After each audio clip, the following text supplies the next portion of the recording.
So this is video 3 in the series, and in this one we're putting the roof on now. So what we're going to use some timbers for the roof. We're going to put some OSB free roofing boards on top of that, and then we're going to put a Firestone rubber membrane on top of that.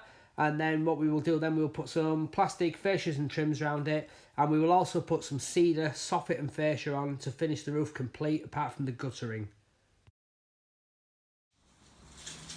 The roof timbers are going in now. Again, we use a spacer block to space them so that when we cut our insulation, this insulation will drop in nicely as well. As you can see, the roof goes on flat, and then we put some fairings on top of that to create the pitch towards the back. All the timbers are cut to the same length, allowing for a timber to go on the back, 2 timbers on the front and a piece of steel to carry the weight of the roof. So that's the main roof timbers going in there now. You put them little noggins in there to carry the overhang. There'll be a timber across the back, noggins over there to carry the overhang. And what we're going to do now is work on the front there as well. There's the back timber gone on there. One of the front timbers has gone on. Now put the side timbers on. John, take that timber out. What we'll do is we'll measure in between. What's the big timber doing there? That one there, and that one there, and that will then give us our timbers to sit in there to create the side overhang.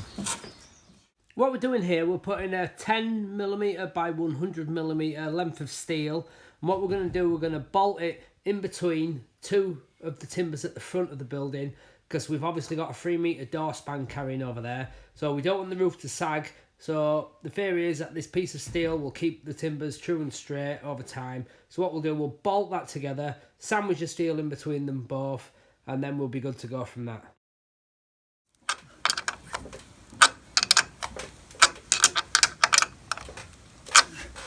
Make sure when you're putting your cedar in here that your pins won't go in the metal. So just to summarise, that's the main structure of the roof gone in there. The front one we've put in 2 trimmers, and we've put in a 10mm by 100mm piece of steel as well. Bolted, then drilled that through. Put our 2 rows of noggins in as well.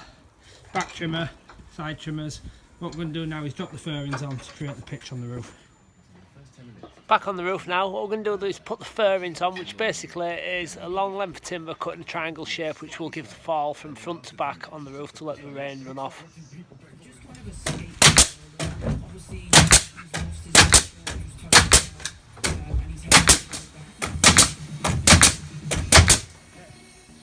So the fairings are on now, they're hanging over the back of the unit. What we'll do now is cut the fairings off, and then we'll start laying the 18mm OSB tongue and groove roof boards. So it's the same as the floor basically. What we do is it's tongue and groove boards. We put it together with our 5-minute wood glue. We put our 5-minute wood glue. Our off-cut from that board there, we'll then go over there. Same as laying a floor in a house, a laminate floor. We glue it all together, and then we nail it down with 63mm nails. Once the glue's gone off, we'll clean all that off, and the roof will be ready for covering with rubber then. See the boards going together there? Glue's coming up. That'll go off in about 5 minutes.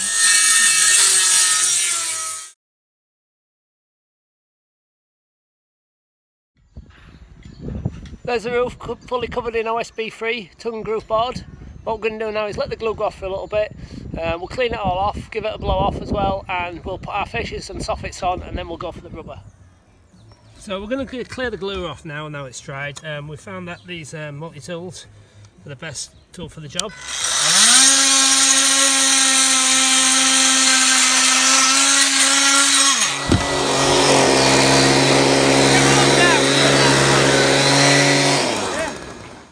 So we've laid the rubber out now on top of the roof, and we're just going to leave it there for a couple of hours while we do the fascia and soffit. We'll give it time to relax itself because it's been folded up for a couple of days now, so in the sun there it will relax and stretch out a little bit. Also we put that down just in case we get any rain, as we've had a few dark clouds popping over. John's applying a UV stabiliser to the oil there, keep its nice rich colours and prevent it from greying in the sun.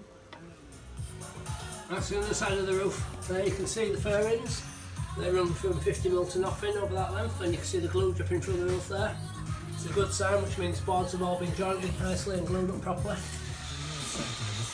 So the cedar's going on there, we've done the soffit, and now we're doing the fascia.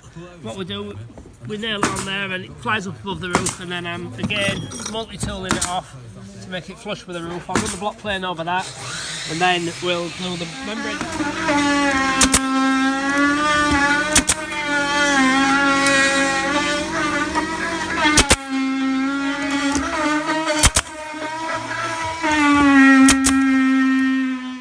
before the rubber is applied, the first part, the 2-part gutter trim, is screwed to the fascia there, and then we'll put the rubber over that, and I'll show you how that's done later. So what we're applying to this roof is a 1-piece Firestone rubber roof membrane, which means it's 1 piece of rubber, no joints or seams in it. That means it'll never leak. Manufacturers offer a 50-year warranty on this, so it's good for the lifetime of the building, no problem at all. I don't know if you can see there, we've got a slight pitch from front to back, and then we'll hit the gutter trim and the water will drain off into the gutter that we'll place as well.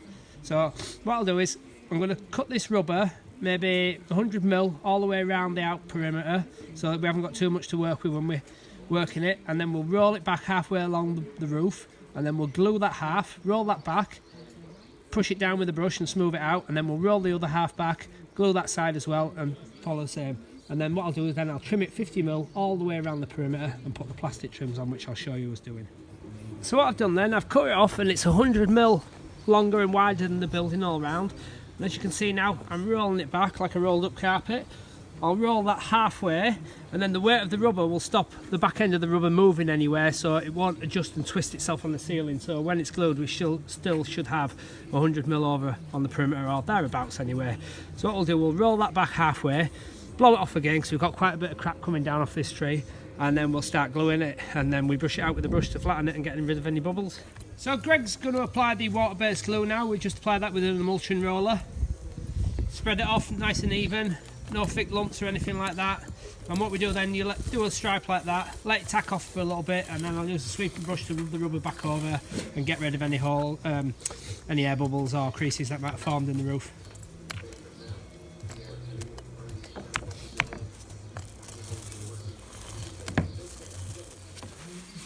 So we use a sweeping brush there to get rid of any bubbles or lumps or creases that might have appeared in the roof. Just brush them out.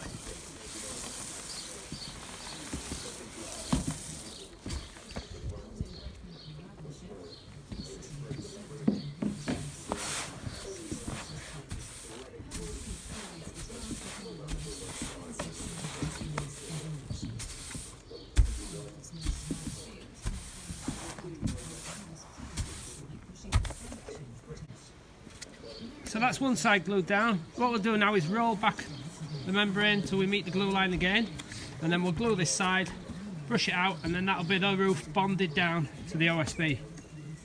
So there you can see the rubber's rolled back to the glue line. We'll start gluing this one again now and roll it back the other way.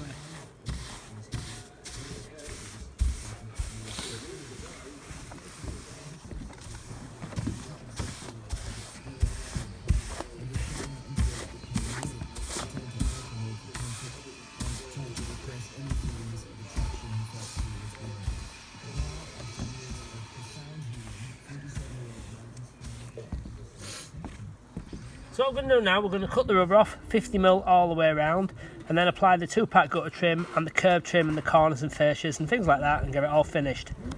Okay, so this is the 2-part gutter trim. What happens is the rubber goes like that, it's then forced up into that groove there, and then that clips into there. So it takes a bit of manpower. It's not the easiest thing to do when it's cold, but if you just grab it like that, force it up into it, and then what you can do is just go along and tap it in like that. Again, I don't know if you can see that being forced up into it. And then what will happen then, the rain will run like that down there and into the gutter, and that there is trapped up in there. Okay, that's the 2-part gutter trim on. What we're going to do now is going to put the curb trim on, which consists of this section. So the curb trim consists of like a P shape, and what happens with that, it just sits over the edge, folds it down to the top like that, and we then pin it through the side. If you can see there, I don't know if you can see.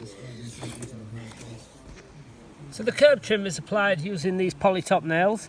What they do then, they go through that hole. You can see the movement on that hole there. So it's important not to drive the nail in too far, because what it does, it allows for expansion. So when it gets hot, the plastic will stretch and it'll allow to move. If you nail it in too tight, then you'll get ripples in your plastic. So the curb trim comes with these joining pieces, so you can extend it and join it, and also these corner pieces which go at the corner to provide a nice tidy finish around it. So that's the roof. All the trims are on now. The curb trims, gutter trims, all the rubber's on.